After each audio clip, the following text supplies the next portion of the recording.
Hey guys, Master Shi here, and welcome back to my Valheim adventure. And today I'm returning to the swamp to gather all the iron I can get to craft all that sweet, juicy iron gear. Oh yeah.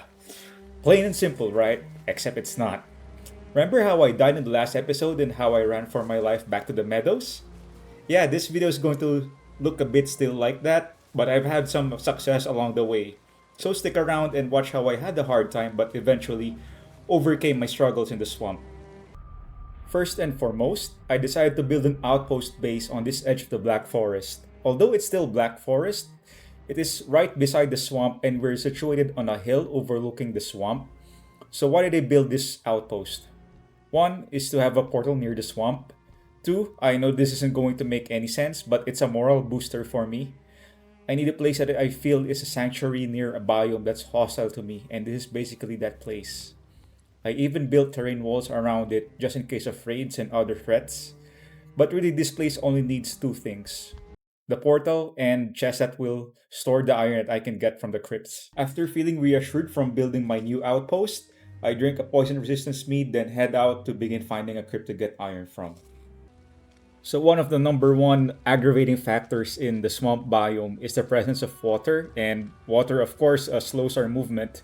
And some water are deep, some are shallow, and that's where the hoe comes in. So I want to thank one of my viewers who told me, "Hey, when you're going to the swamp, bring a hoe." And I think this is what the hoe is really for in the swamp. It's really to create pathways where you would be just where your character would just be wading through the water. And right here, guys, is the gameplay footage of my usual struggles in the swamp. Watch.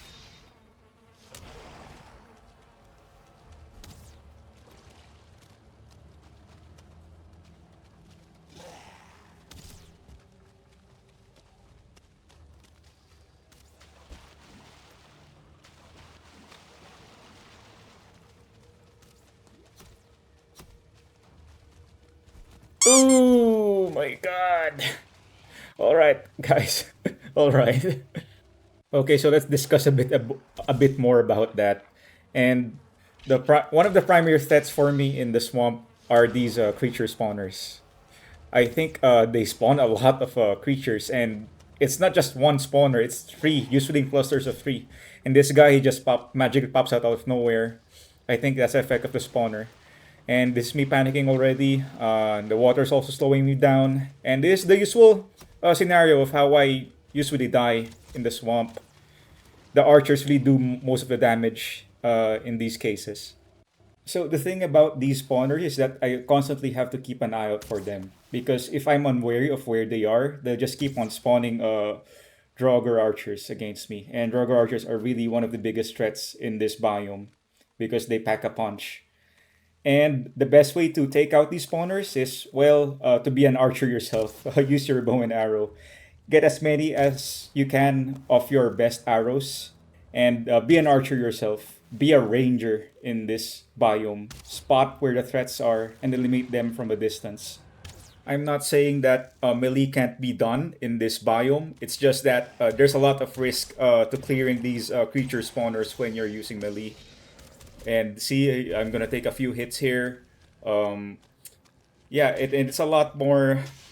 It's just really a lot more high risk rather than just shooting at the creature spawners from a distance, as you'll see here in this video, in this clip.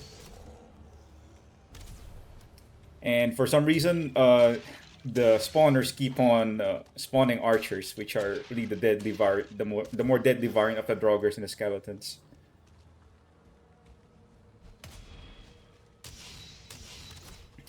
All right, I'm taking more pot shots again. the the thing is, if you decide to do clearing this way, clearing the creature spawns this way, it's you have to get rid of the archers or the shooters first before you engage with the melee attackers.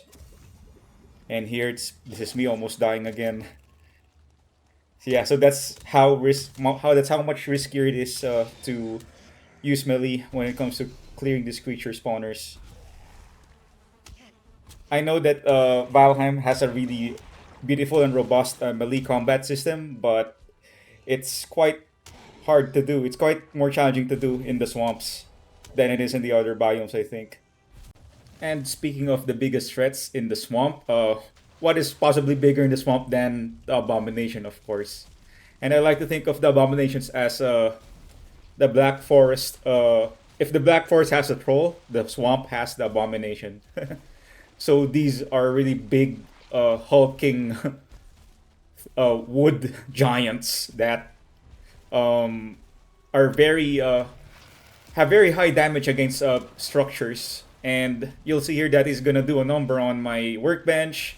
And I think he already destroyed my bonfire. I was told that the bonfires are excellent for the abominations, but apparently this abomination just one shot at the bonfire. He burned a bit, but not that much, so he still has a lot of life. The thing here in this fight is he was able to. I was mistiming some of my parry, and that caused me to panic. And yeah, so he just sort of chased me, got me chasing, running around in circles here in the swamp, which is a really terrible thing to do in the swamp, by the way. Never be chasing around like a headless chicken. And speaking of running around in circles in the swamp, the abomination eventually runs me into this Rugger Archer, and as you all guys know, this that exactly the scenario of how I always die in in the swamp. It always has to be a Draugr Archer that kills me. I know I said that melee is best avoided in the swamp, but not when you're fighting the Abomination. The Abomination is one of the creatures that are best engaged in melee in the swamp.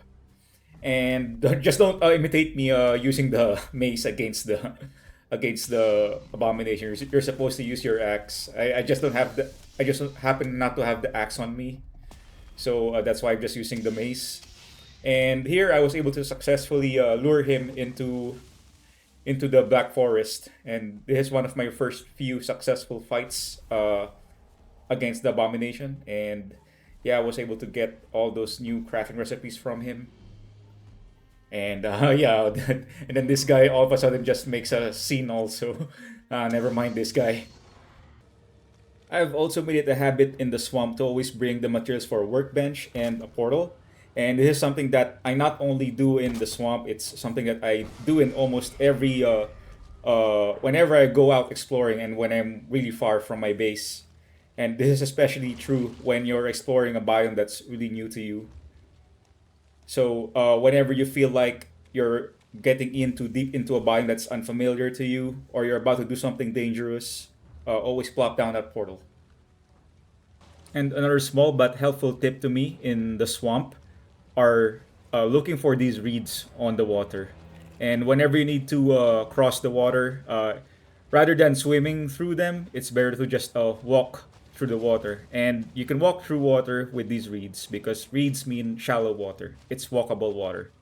And now here, guys, I finally spotted a crypt, a sunken crypt. And of course, the first order of business is to create a workbench. And from that workbench, create a portal. And this will serve as our checkpoint in case we die inside the crypt. And so here we are, guys. We're now inside the sunken crypt. And I know that there are a lot of people who give tips that you can create a bonfire at the entrance of the sunken crypt so that you can maximize your comfort.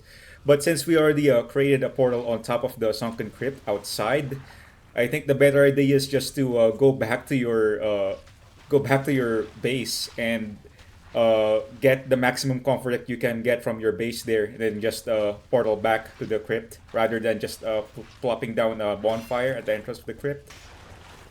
So muddy scrap piles house the iron, but they also serve as sometimes as a block to another room.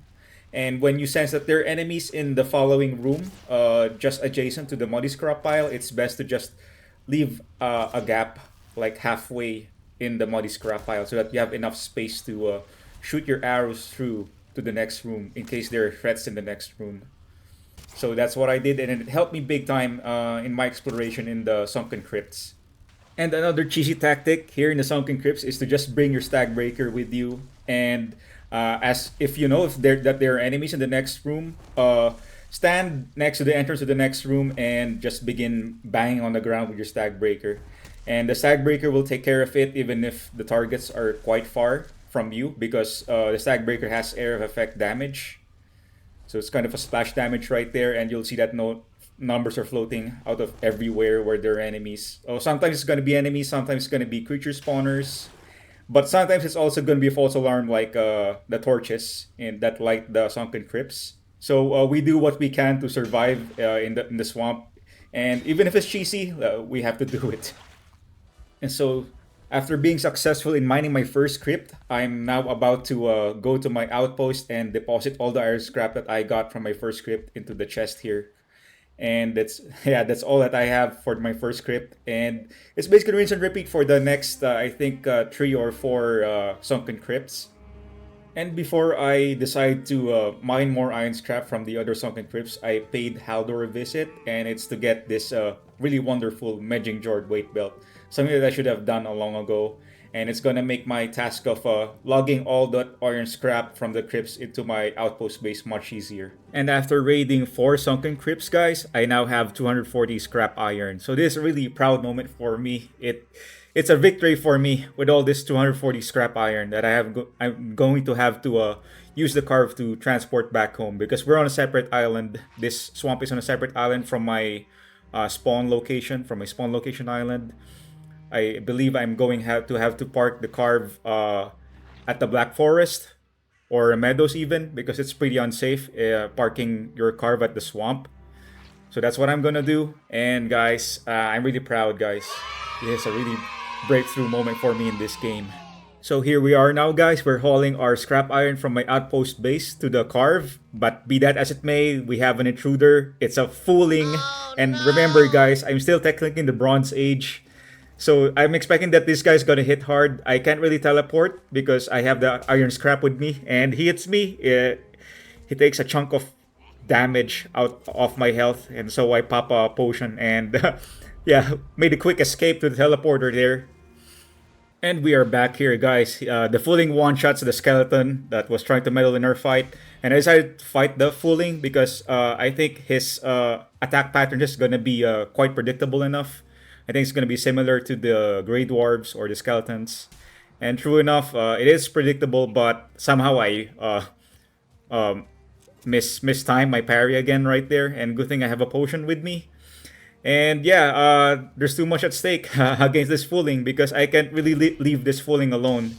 If I leave him alone, I think it's going to damage my carve, and that's going to create a lot of trouble, because we don't even we're not going to have a means to really go back to our spawn location island unless we're not bringing our iron. So yeah, so this guy's almost dead, and serves that fooling right. I hate to imagine what could have happened if he destroyed our carve without a means of transporting all that scrap iron back into our spawn island. And we're now ready to set sail. We have now all the scrap iron that the carve can afford to carry, and that we ourselves can also afford to carry, even with the weight belt, the Medjing Jord, or Medjing Jord, if you will. It's only 159 scrap iron, and that's 159 out of the 240, and I think that's gonna be enough in terms of crafting the iron gear that we will really be needing to progress more in the swamp. After countless deaths and plenty of lessons learned, I managed to haul my iron back to base. Sure, it wasn't pretty, but progress is progress, so I'll take it. This is the sweet moment of victory for me. Turning all that iron scrap into much needed upgrades takes me a step closer to conquering the swamp for good. So thanks for watching my adventure in the swamp. I hope you learned a thing or two from this video. If you've got more tips for the swamp, or just want to share how many times you died there, just let me know in the comments. Like and subscribe. See you all in the next one. Peace!